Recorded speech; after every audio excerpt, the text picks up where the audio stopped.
Controversy بھی اس کے اوپر جنریٹ ہوئی ہے. تو ایک تو یہ آربیٹریشن کے جو ایشوز ہیں یہ طے ہونے بڑی ضروری ہیں.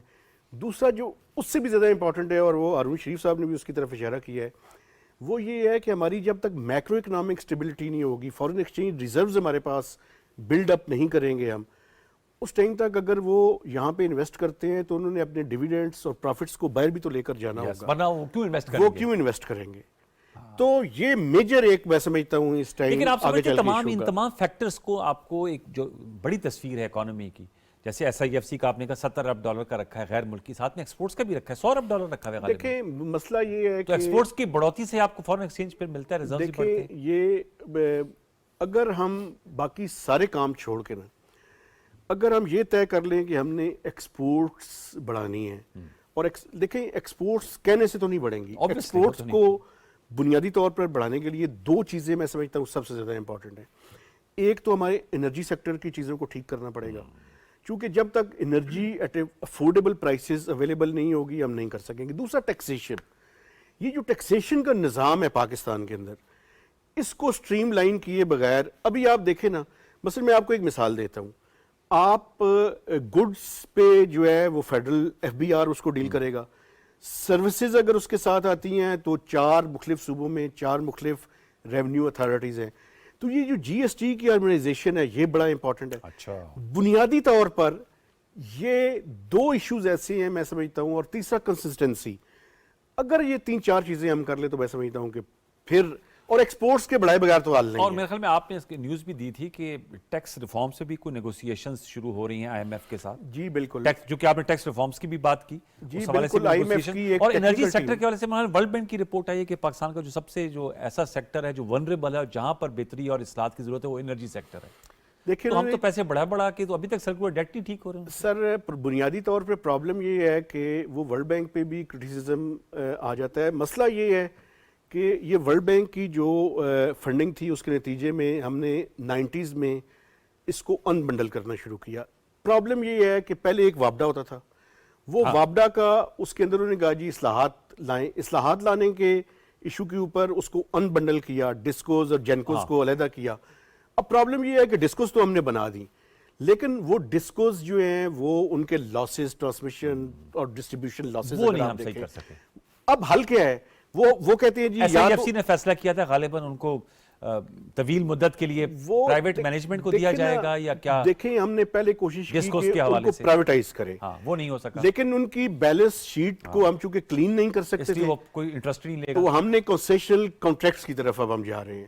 وہ کس حد تک کامیاب ہوتے ہیں, that is a very important point. Sir میں ہارون صاحب آپ سے جاننا چاہوں گا, کیونکہ آپ نے کہا آپ بورڈ آف انویسٹمنٹ کے چیئرمین تھے, تو یہ جو سر ایس آئی ایف سی کا ادارہ ہے, ون ونڈو آپریشن, آپ سمجھتے ہیں وہ جو بوٹل نیکس ہوتے ہیں, وہ جو رکاوٹیں ہوتی ہیں, اور یہ جو انہوں نے بتایا کہ انوملیز ہوتی ہیں, جو ظاہر بات ہے ایک ایسی ارینجمنٹ ہے کہ ٹیکس جو ہے وہ ایف بی آر لے گا, سروسز پہ جی ایس ٹی صوبہ لیں گے, اور ساتھ میں جو ریفارمز کی بات ہو رہی ہیں, تو ایس آئی ایف سی سے وہ جو رکاوٹیں ہیں آپ کو وہ دور ہوتی ہوئی دکھائی دے رہی ہیں؟ جی دیکھیے, ایس آئی ایف سی کیونکہ ایک وسیع کوآرڈینیٹنگ باڈی ہے, تو ان کے پاس مسل بھی ہے, ان کے پیچھے آرم فورسز بھی ہیں, پولیٹیکل لیڈرشپ بھی ہے. تو آئی تھنک وہ اگر فوکس اسی پہ رکھیں کہ وہ فاسٹ ٹریک کام کیسے کرنا ہے, حکومت کی کوآرڈینیشن کیسے بہتر کرنی ہے, تو وہ زیادہ بہتر ہوگا. کیونکہ ایس آئی ایف سی کے جو لیڈر ہیں, جو ممبرز ہیں, ان کا اپنا ایک 24/7 بڑا اہم جاب اس کے علاوہ بھی ہے. Exactly. تو میری رائے تو یہ ہے کہ جیسے مہتاب نے پہلے انڈیکیٹ کیا تھا شروع میں کہ ایس آئی ایف سی کو ایک بورڈ کے طور پہ ایکٹ کرنا چاہیے.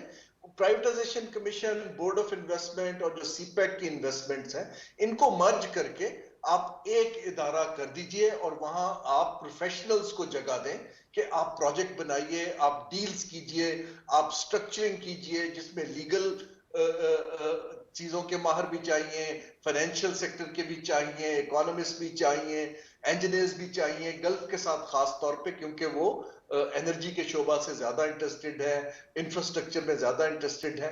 آئی تھنک یہ اگر ایس آئی ایف سی بہت زیادہ بڑھا لے گی اپنا ایمبٹ, تو وہ پھر لوگ ڈلیوری کے اوپر کوسچن کریں گے. ہمیں, میں پھر سے کہہ رہا ہوں, 2 یا 3 ٹرانزیکشنز جو ہمارے ملک کی ضرورت ہے, ایکسپورٹ بڑھا سکتی ہیں, جاب کریٹ کر سکتی ہیں, وہ کر کے ان پہ فوکس کرنا چاہیے. اس سے باقی انویسٹر بھی بہت زیادہ انٹرسٹڈ ہو جائیں کہ پاکستان میں کام شروع ہو گیا ہے. اگر ہم یہ ہرڈلز اور بیوروکریسیز اور نئے رولز آف دا گیم بنانے میں لگ جائیں گے تو وقت کسی کا ساتھ نہیں دیتا. انویسٹر یہ جو ہیں خاص طور پہ گلف کے وہ بہت سی اکانومیز کو دیکھ رہے ہوتے ہیں. میں آپ سے پرسنلی شیئر کرتا ہوں کہ جو یو اے ای ہے وہ بڑا کلیئرلی پاکستان کی رسک پروفائلنگ کے اوپر گلوبل ایکسپرٹ سے ایڈوائس لے رہا ہے. کیونکہ دیکھیں رسک پروفائلنگ جو جیسے ابھی کاسٹ آف ڈوئنگ بزنس کا ذکر ہوا وہ دیکھ رہے ہیں کہ کاسٹ آف ڈوئنگ بزنس کا یہاں پہ کیا عمل دخل ہے. وہ دیکھ رہے ہیں کہ سیاسی سٹیبلٹی کا اور یہ جو ہم نے ریپیٹریٹ کرنے ہیں پیسے اس کا کیا طریقہ ہوگا. خدا نہ خواستہ اگر ڈسپیوٹ ہو جائے گا تو پاکستان کی عدالتوں میں تو ہم نہیں لے سکتے, ہم کہاں جا سکتے ہیں آلٹرنیٹ ڈسپیوٹ ریزولوشن پہ. نا یہ چیزیں ہیں جس کو ہم انویسٹمنٹ کلائمیٹ کہتے ہیں اور یہ بیوروکریسی نہیں کر پاتی. اور یہاں میری ایس آئی ایف سی کو رائے ہے کہ یہ ایکسپرٹس کو ڈیلیگیٹ کرنا شروع کریں تاکہ جو ان کی زبان بولتے ہوں, جو ان سے ڈیل سٹرکچر کر سکے اور جو دنیا کو دکھا سکے. اس وقت منی ڈزنٹ میٹر, چھوٹا ہو بڑا ہو, وی نیڈ ٹو ڈیمونسٹریٹ کہ ہم ایک اچھی ٹرانزیکشن کرنے کے اہل ہیں اور اس کو سسٹین کرنے کے اہل ہیں اور اس کو پروٹیکٹ کرنے کے اہل. نہیں, آپ نے بالکل صحیح کہا. میرے خیال میں ایس آئی ایف سی کے مہتاب مختلف ٹیئرز ہیں. ہم جو بات کریں جس کی طرف اشارہ کریں ہارون شیر سے, ان کے کافی ٹیئرز ہیں, اس میں میرے خیال میں ایکسپرٹس بھی ضرور اس کے اندر ہوں گے. دیکھیں بنیادی طور پہ یہ جو بات کر رہے ہیں یہ میں سمجھتا ہوں کہ بہت ہی امپورٹنٹ ہے. آپ اس طرح کی ڈیلز چاہتے ہیں اور ایسی ڈیلز چاہتے ہیں جن کا پاسٹ میں جو ہمارے ایکسپیرینسز ہیں اس سے ہٹ کے ہو. یس. اب مسئلہ یہ ہے کہ آپ نے پروٹیکٹ بھی کرنا ہے, ان کے لیے انیبلنگ انوائرمنٹ بھی کریٹ کرنا ہے. یہ جو آربیٹریشن کی بات کر رہے ہیں یہ بھی بڑی امپورٹنٹ ہے. یہاں پہ بھی میں سمجھتا ہوں کہ کچھ کیپیسٹی بلڈنگ کی ضرورت ہے, چاہے وہ ہمارے اکانومسٹ ہوں, چاہے وہ ٹیکنوکریٹس ہوں, چاہے وہ فائنینشیل ایڈوائزر ہوں, چاہے وہ لیگل ایکسپرٹ ہوں, چاہے وہ ججز ہوں, چاہے وہ بیوروکریسی ہو. یہ پورے کا پورا سٹرکچر جو ہے نا وہ انیبلنگ انوائرمنٹ کریٹ کرے گا تو یہ ایس آئی ایف سی کا. ایس آئی ایف سی کے حوالے سے ایک بات میں بڑی امپورٹنٹ سمجھتا ہوں. جی. ایس آئی ایف سی کے مینیو پہ بہت زیادہ چیزیں, یہ بھی ایک طریقہ کار ہوتا ہے بیوروکریسی کا کہ بہت سی چیزیں اس طرف ہم وہ ڈائیورٹ کرنی شروع کر دیتے ہیں. تو انہیں بھی تھوڑا سا یہ دیکھنے کی ضرورت ہے کہ وہ ان ایشوز کے اوپر اور چند ٹرانزیکشنز کے اوپر آئیں جس سے ایک گڈ ول کریٹ ہو, بجائے اس کے کہ ہر چیز ہم ایک ہی سائڈ پہ جو ہے وہ دھکیلنی شروع کر دیں. اگر ان کے مینیو پہ بہت زیادہ چیزیں آ گئیں تو ان کو ڈیل کرنے پہ جو ہے وہ پرابلم ہونی شروع ہو جائے گی. آپ نے ہماری آئی ایم ایف کی ٹیم بھی آئی ہوئی تھی, ہماری تو نہیں بلکہ آئی ایم ایف کی اپنی ٹیم ہے, اور ہماری financial care taker financial team کے ساتھ ان کے مذاکرات ہوئے, اسٹاف لیول ایگریمنٹ ہو گیا اور وہ قسط بھی خیال میں دسمبر میں ایگزیکٹو بورڈ کا اجلاس ہے.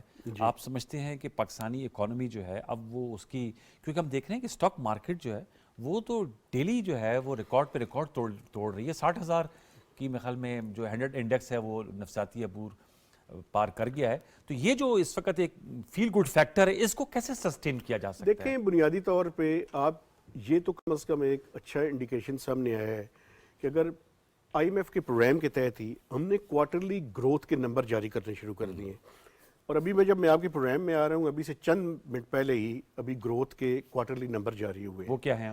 وہ جو نیگیٹو گروتھ تھی پچھلے لاسٹ کوارٹر میں جو اپریل سے لے کے جون کے درمیان تھا, اس کے مقابلے میں جو پہلا کوارٹر ہے جولائی سے سپٹمبر, اس میں گروتھ پازیٹیو ہو گئی. یہ تو ایک اچھا سائن ہے بہت بڑا. یہ ثابت کرتا ہے کہ ہم اس طرف جا رہے ہیں. ہمارا ٹارگٹ 3.5% کا ہے, ابھی ہماری گروتھ 3.5% تو نہیں ہے, 2% کے اراؤنڈ ہے, 2% سے اوپر ہے. مسئلہ یہ ہے کہ ہم یہ گروتھ کم از کم پازیٹیو ٹریجیکٹری کے اندر ہے لیکن سفیشینٹ نہیں ہے, کیونکہ پاکستان کی پاپولیشن گروتھ سے بھی یہ تھوڑی سی کم ہے, لیکن کم از کم ہم نیگیٹو سے نکل کر پازیٹیو ٹریجیکٹری کے اندر داخل ہو چکے ہیں. سر آپ سے یہ سوال ہے ہارون صاحب کہ جو اوور آل اکانومی ہے اس میں جو ایک اچھا ایک فیکٹر نظر آ رہا ہے, جیسے میں نے اسٹاک ایکسچینج کی بات کی, ڈیلی جو ہے وہ خبر آتی ہے کہ اسٹاک ایکسچینج البتہ وہ بھی ایک بیرومیٹر ہوتا ہے, اور ساتھ میں جیسے ابھی مہتاب صاحب نے کہا کہ جو گروتھ ہے وہ نیگیٹو سے پازیٹیو ہو گئی ہے, اس کو کیسے سسٹین کیا جا سکتا ہے, یہ آپ کی اس حوالے سے کیا ماہرانہ رائے ہے؟ جی اصل سوال تو کرکس تو یہی ہے جو ہم 30 سال سے دیکھ رہے ہیں کہ ہم اوپر جاتے ہیں نیچے آتے ہیں, ایک سسٹینڈ گروتھ نہیں دکھاتے. 25 لاکھ بچے اور بچیاں ہر سال لیبر مارکیٹ میں آ رہے ہیں, اس کے لیے ہمیں 6 سے 7% سسٹینڈ گروتھ چاہیے.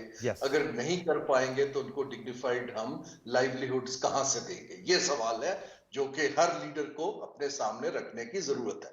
اس کے لیے جو سٹاک مارکیٹ ہے وہ کانفیڈنس بلڈ ہو رہا ہے 2 وجوہات سے. ایک تو آئی ایم ایف کے ساتھ کچھ چیزیں سموتھ ہیں تو میکرو اکنامک سٹیبلائزیشن تھوڑی دکھائی دے رہی ہے, ڈسپلن دکھائی دے رہا ہے. دوسرا یہ جو ہم ایڈمنسٹریٹو میئرز لے رہے ہیں ہائیسٹ لیول پہ, پہلی دفعہ اکانومی کو ہر بندہ ترجیح کے طور پہ دیکھ رہا ہے. لیکن میں یہاں یہ ضرور کہتا چلوں کہ سٹاک مارکیٹ جو ہماری ریئل سیکٹر کی اکانومی ہے وہ اس کا انڈیکیٹر نہیں ہے, انلیس کہ وہ نئی کمپنیوں کے لیے سرمایہ جنریٹ کر رہا ہو.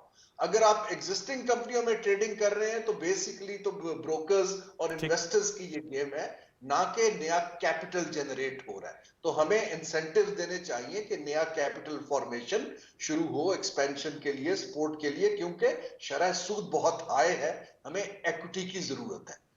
دوسری چیز جو میں عرض کر رہا تھا, جو فیل گڈ فیکٹر کو سسٹین کرنے کے لیے ہمیں سٹیبلٹی چاہیے. ہمیں کچھ 1-2 پالیسیز چاہیے جس کو ہم سیاسی پریشر سے انسولیٹ کر سکیں ریفارم کی. لوگ ہم پہ اعتبار نہیں کرتے کہ جی جب بھی حکومت آئے گی کوئی سیاسی, وہ اس کو ریورس کر دے گی, وہ ٹیکس نیٹ نہیں بڑھائے گی, وہ امیر کو سبسڈیز دیتی رہے گی. اب وقت آ گیا کہ 1-2 چیزوں کے اوپر ہم اس کو علیحدہ کر کے ڈیلیور کر کے دکھائیں کہ ہم اس پہ کھڑے ہیں. سسٹینیبلٹی آتی ہے اعتبار کے ساتھ, اعتبار آتا ہے جب آپ کچھ ایکشن لیتے ہیں. تو میری رائے تو یہ ہے کہ اب جو ہی الیکشن اللہ کرے اگر ہوتے ہیں, حکومت آتی ہے, اگر ہوتے سر 8 فروری کو الیکشن ہونے جا رہے ہیں آپ کے, اگر ہوتے ہیں دیکھیے جی میں تو دعا کر رہا ہوں کہ ہو جائے, تو اس میں جو ہوگی جو حکومت وہ اس کو سسٹین کرے اور وہی اولڈ سکول میں نہ پڑ جائے پیٹرنیج کی اکانومی کے اندر, کنسٹیچوئنسی کو سیو کرنے کے پیچھے, انٹرونشنز کر کے ڈالر کی قیمت کم کرانے کے پیچھے. آئی تھنک تھوڑا سا ہمیں سیکھنے کی ضرورت. یہ سر نقطہ, میں اس پہ بھی آپ کو کومنٹ چاہوں گا ٹورڈز دی اینڈ کہ انشاءاللہ انتخابات ہونے, اور ضرور بات ہے ایک پولیٹیکل گورنمنٹ ہے کہ تو ٹیکر گورنمنٹ کر رہی ہے, اور SIFC ویسے ایک پولیٹیکل گورنمنٹ نے ادارہ کریٹ کیا تھا. یہ جو بات کی کہ کانسٹیٹوئنسی کو نہیں دیکھنا, پیٹرونیج کی جو سیاست ہے, اکانومی کو جو پولیٹیسائز کیا جاتا ہے, اس سے باہر نکلنا ہوگا. آپ سمجھتے ہیں کہ اس وقت یہ ذہن بن گیا ہے سیاسی جماعتوں کا؟ بڑی سیاسی جماعتوں کی بات کر رہا ہوں. یاد ہے میں نے آپ کے پروگرام میں ایک لفظ استعمال کیا تھا, اس کے بعد میں متعدد دفعہ کر چکا ہوں. میں نے کہا تھا کہ چارٹر آف اکانومی کے بجائے چارٹر آف سرٹینٹی کی ضرورت ہے. تو سرٹینٹی کے لیے بڑا ضروری ہے. اور پالیٹکس میں اپنی کانسٹیٹوئنسی کو نہیں دیکھنا نا, جیسے اب ٹیکس ریفارمز کی آپ نے بات کی. اب دیکھیں نا, کب اس تک کو چھوڑ دو, اس سیکٹر کو لے لو. مسئلہ یہ ہے کہ اگر یہی پالیسی رکھیں گے تو یہ ملک نہیں چلنے والا. چلنے سے کیا مراد ہے, پھر وہ قرضہ لے کے ہی چلانا پڑے گا ہمیں. اور جو ڈاکٹر شمشاد صاحب نے کہا وہ انسسٹینیبل ہوتا جا رہا ہے, وہ انسسٹینیبل ہے.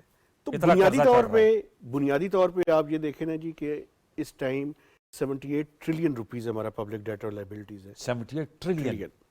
تو اب مسئلہ یہ ہے کہ ہمیں اپنے پاؤں پہ کھڑے ہونا ہے. پاؤں پہ کیسے کھڑے ہو سکتے ہیں؟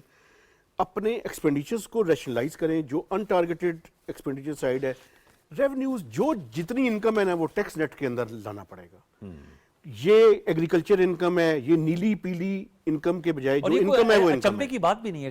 It happens every where in the world. جہاں پہ انکم ہو رہی ہے وہاں پہ ٹیکس لگائیں. وقت میرا ختم ہو جا رہا ہے. بہت اچھی آپ لوگ دونوں نے شخصیات نے گفتگو کی. مہتاب حیدر صاحب بہت شکریہ, ہارون شریف صاحب سر بہت شکریہ, آپ نے بھی اپنے مہارت نوازا. ویورز بڑا اچھا ایک ہم نے تجزیہ آپ کے سامنے پیش کیا ہے کہ جو غیر ملکی سرمایہ کاری ہے جو بہت زبردست بات ہے, اور پاکستان کی اکانومی اس سے بہت اس پہ بہتری آئے گی, لیکن اس کے ساتھ ساتھ ہم نے مزید اور کیا سٹیپس لینے ہوں گے اس کا بھی احاطہ کیا. آج کے لیے یہی کچھ. سوشل میڈیا پہ اپنا فیڈ بیک دیجیے گا. کل تک کے لیے سید انوار الحسن اور سچ تو کے پروڈکشن ٹیم کو اجازت دیجیے. اپنا بہت سا خیال رکھیے. اللہ نگہبان.